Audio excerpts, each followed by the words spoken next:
Hello दोस्तों, GPS computer academy में आपका स्वागत है। अब अपन पढ़ते हैं वही जैसे हमने पिछले वीडियो में पढ़ाया था आपको, भाई वही क्वेश्चंस पढ़ेंगे जो एग्जाम में आते हैं। इनके अलावा जो भी है एग्जाम के हिसाब से बहुत कम टाइम बच रहा है स्टूडेंटों के पास, तो हम भी केवल इम्पोर्टेंट क्वेश्चंस लेके आए हैं। तो उसमें जो पहला क्वेश्चन है, फीफो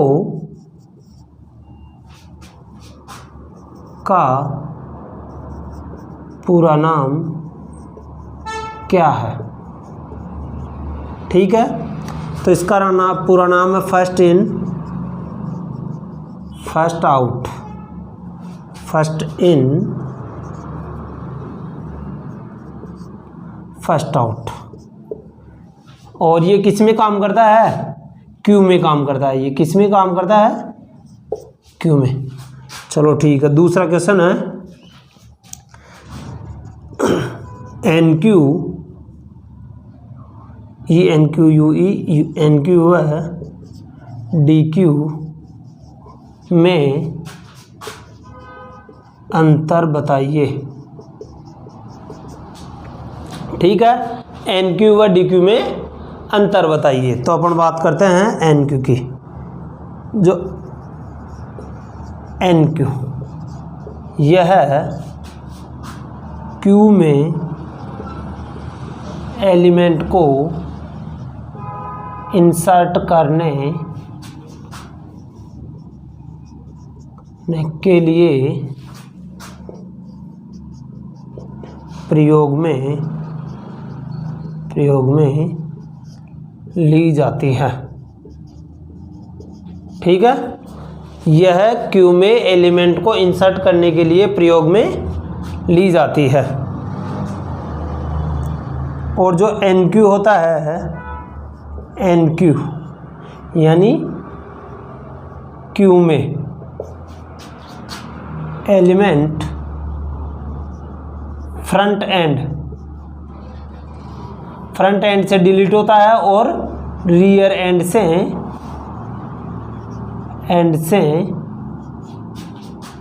इंसर्ट होता है।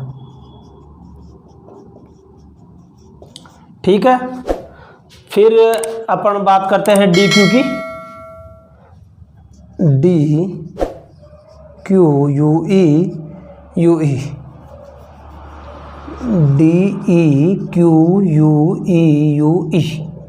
यानी DQ। अब ये क्या करता है? यह क्यू में से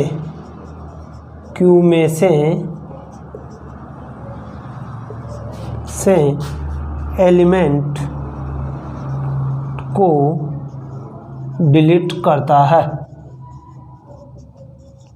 क्यू में से क्या करता है? एलिमेंट को डिलीट करता है। और यह ऑपरेशन फ्रंट एंड पर अप्लाई किया जाता है।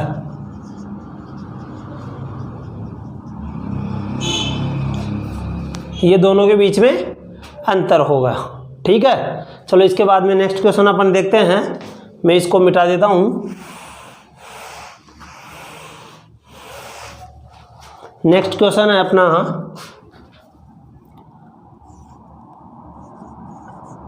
अंडरफ्लो व ओवरफ्लो को समझाइए।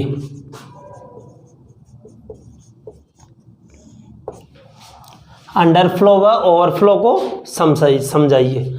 अब देखो दोस्तों, अंडरफ्लो है, इसका दूसरा नाम इज एम्प्टी। अंडरफ्लो का मतलब है खाली है, वह ओवरफ्लो का मतलब होता है इज फुल। इन दोनों में से किसी भी नाम से ये क्वेश्चन आ जाता है। अंडरफ्लो व ओवरफ्लो को समझाइए अथवा इज एम्प्टी व इज फुल को समझाइए। अब ये जो दोनों ऑपरेशन है ये स्टैक और क्यू दोनों पे अप्लाई किया जाता है। किस किस पे अप्लाई किया जाता है? स्टैक और क्यू। तो चलो इसका मैं आपको एक अच्छा सा एग्जांपल बताता हूँ। जैसे मान लो टी पीने का जो कप होता है, अगर वो पहले से ही खाली है तो मैं उसको कैसे खाली कर सकता हूँ? तो ये होता है अंडरफ्लो, यानी जो पहले से ही खाली है। जैसे मान लो अपने पानी पीने का जो ग्लास है उसमें कोई भी पानी नहीं है, कितनी मतलब बिल्कुल खाली है, तो वो पहले से ही खाली है, तो उसको चेक करने के लिए यूज में लिया जाता है कि भाई डेटाबेस है वो खाली है या नहीं है, स्टैक। ठीक है, स्टैक और क्यू दोनों में होता है ओवरफ्लो। जैसे मान लो ये अपना चाय का कप होगा, यहाँ से अपन इसमें केटली के द्वारा चाय डाल रहे हैं और ये ओवरफ्लो का मतलब है बाहर निकल के गिरने लग जाएगा ऐसे, तो इसको अपन बोल देते हैं जो ये निकल रहा है बाहर फुल भर के, ये हो जाएगा ओवरफ्लो। यानी स्टैक में जब एलिमेंट्स को अपन स्टोर करते हैं और उसमें स्टोर करने के लिए जब जगह नहीं होती है, स्थान नहीं होता, तो उसको अपन बोल देते हैं ओवरफ्लो। स्टैक अथवा क्यू में, स्टैक अथवा क्यू में एलिमेंट्स के खाली होने की जांच करने के लिए इज एम्प्टी, यानी अंडरफ्लो का प्रयोग किया जाता है।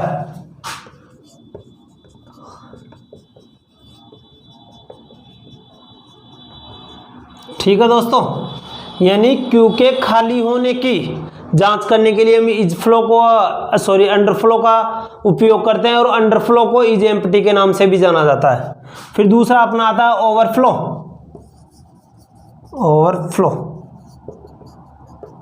स्टैक के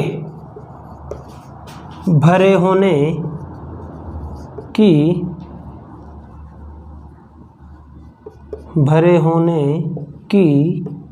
जांच करने के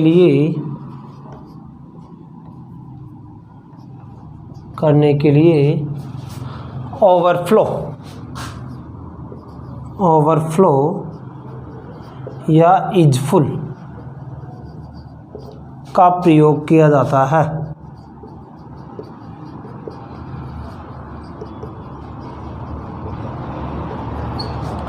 यानी खाली होने की जांच तो अंडरफ्लो करता है और भरे होने की जांच ओवरफ्लो करता है। ठीक है दोस्तों, चलो फिर नेक्स्ट क्वेश्चन देखते हैं।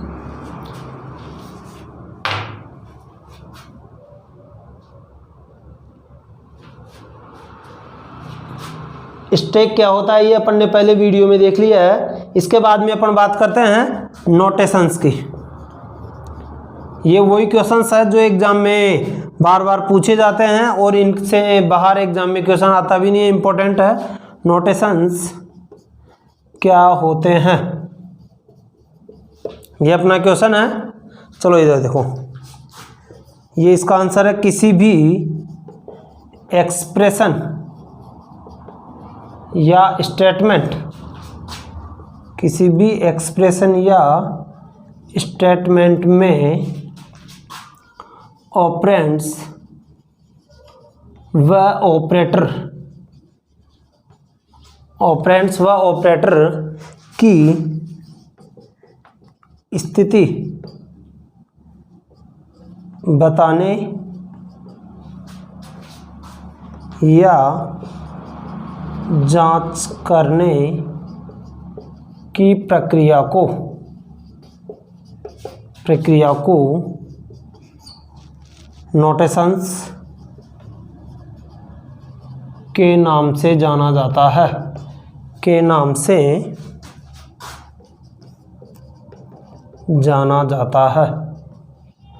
ये मुख्यतः निम्न प्रकार की होती है। प्रकार पहला है प्रीफिक्स, दूसरा है इनफिक्स, तीसरा है पोस्टफिक्स। ठीक है, अब इसको हम देखते हैं एग्जाम्पल की सहायता से।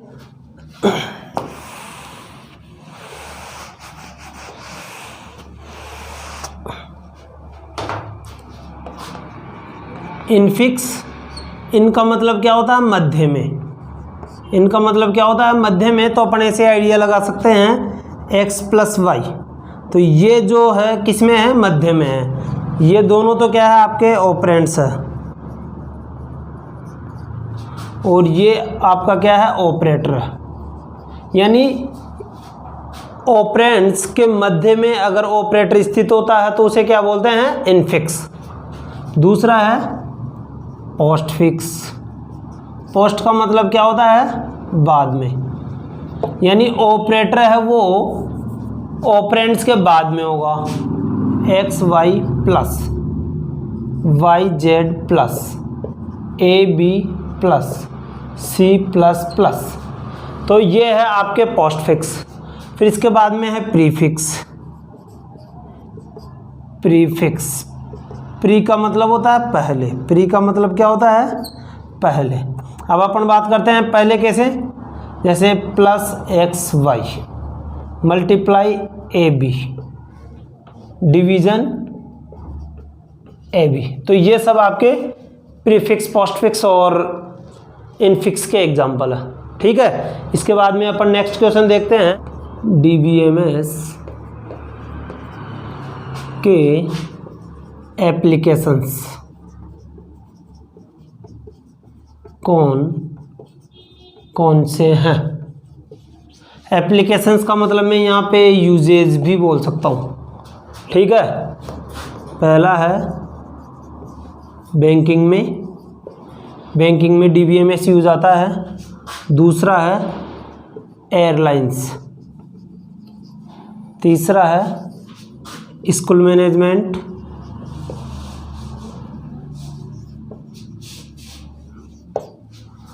फोर्थ है हॉस्पिटल मैनेजमेंट।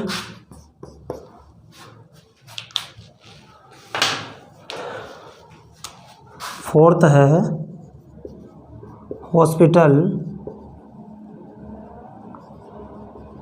मैनेजमेंट। पांचवा है बैंकिंग। सिक्स है यूनिवर्सिटी मैनेजमेंट। यानी DBMS के कई बार क्वेश्चन आ जाता है 5 एप्लीकेशंस कौन कौन से हैं। बैंकिंग में यूज लिया जाता है, एयरलाइंस में यूज लिया जाता है, स्कूल मैनेजमेंट में यूज लिया जाता है, हॉस्पिटल मैनेजमेंट में लिया जाता है, बैंकिंग, अच्छा बैंकिंग सॉरी 2 बार आ गया है, यूनिवर्सिटी मैनेजमेंट में इसका यूज लिया जाता है। ये DBMS के एप्लीकेशंस है। फिर नेक्स्ट क्वेश्चन है रिलेशनल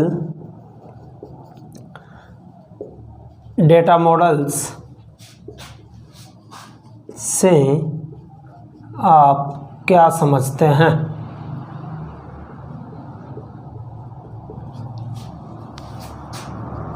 आंसर देखो, रिलेशन को अपन बोलते हैं टेबल, और टेबल में क्या होती है, रो होती है और कॉलम होता है। इनमें एलिमेंट्स को अपन स्टोर करते हैं, तो जो आपकी टेबल होती है उसको अपन क्या बोलते हैं, रिलेशनल डाटा मॉडल्स, और उसमें रो और कॉलम होती है। तो इसको ही हम आप डिटेल से पढ़ते हैं।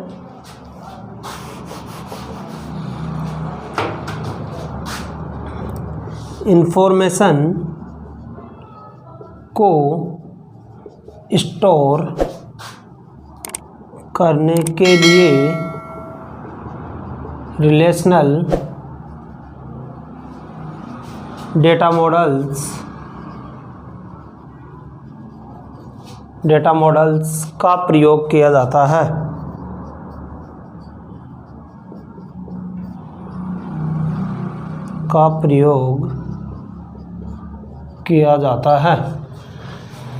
रिलेशनल डेटा मॉडल्स का प्रयोग किया जाता है।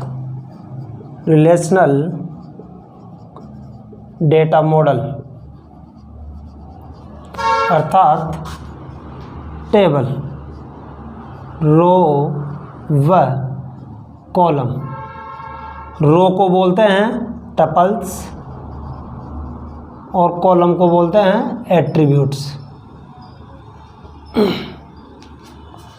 टपल्स व रिलेशनल डेटा मॉडल टपल्स व रो का कलेक्शन या ग्रुप होता है।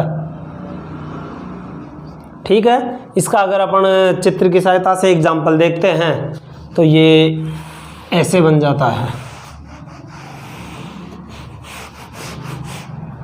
जैसे मैं एक टेबल बना देता हूँ, स्टूडेंट इन्फो। इन्फो का मतलब है इंफॉर्मेशन। यहाँ पे मैं डाल दूँ रोल नंबर, यहाँ पे नेम, यहाँ पे क्लास। रोल नंबर 1201, 12वीं क्लास है। 1202, 1203, A B C, क्लास 12, 12 और 12। तो ये हो गया आपका रिलेशनल डेटा मॉडल, यानी रिलेशनल मॉडल्स। ये है आपका मतलब कॉलम है एक तरह से, ये अपना क्या है, एट्रीब्यूट्स है, एट्रीब्यूट्स।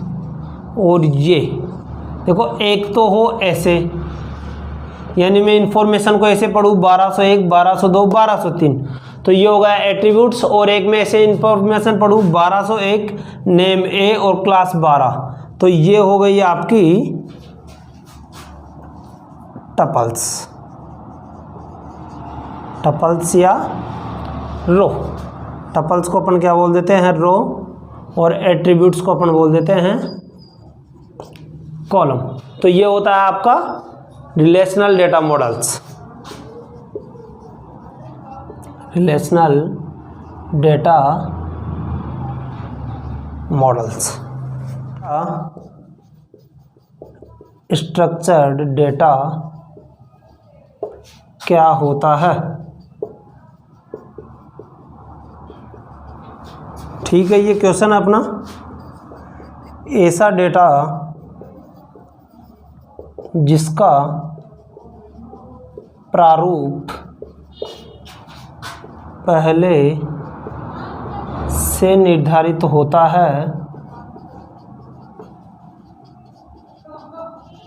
ऐसा डेटा जिसका प्रारूप पहले से निर्धारित होता है उसे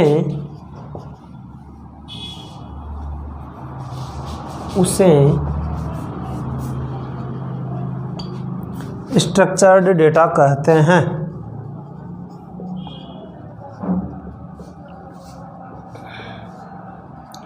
उसे स्ट्रक्चर्ड डेटा कहते हैं। और इसका एक और प्रकार होता है, जैसे नेक्स्ट क्वेश्चन देख लेते हैं। अनस्ट्रक्चर्ड डेटा किसे कहते हैं? ठीक है, तो अब देखो, इसमें डेटा का प्रारूप पहले से निर्धारित होता है, इसमें प्रारूप पहले से निर्धारित नहीं होता है। ऐसा डेटा जिसका प्रारूप पहले से निर्धारित नहीं होता है। ऐसा डेटा जो पहले से प्रारूप निर्धारित नहीं होता है उसे अनस्ट्रक्चर्ड डेटा कहते हैं। अनस्ट्रक्चर्ड डेटा कहते हैं। ठीक है दोस्तों, इन्हीं के साथ अपन नए वीडियो में मिलेंगे। प्लीज़ जो चैनल है उसको सब्सक्राइब कर दीजिए, कमेंट्स कर दीजिए उन क्वेश्चंस को जो आप पढ़ना चाहते हैं। आप जो क्वेश्चंस कमेंट्स में करेंगे, हम हो सकता है उसी पे वीडियो बना दें, और आप इसको ज़्यादा से ज़्यादा लोगों तक शेयर करें, पहुँचाएँ, ताकि हम ज़्यादा से ज़्यादा स्टूडेंट्स इसको पढ़ के पास हो जाएं और अच्छे नंबर प्राप्त कर सकें। और हमारा भी यही प्रयास है, जो हमारी टीम है, टेक्निकल टीम है, कभी ज़्यादा से ज़्यादा वीडियो क्वेश्चंस कमेंट्स में आए तो हम उसके अनुसार ही वीडियो बनाए। ठीक है, नेक्स्ट वीडियो में मिलते हैं।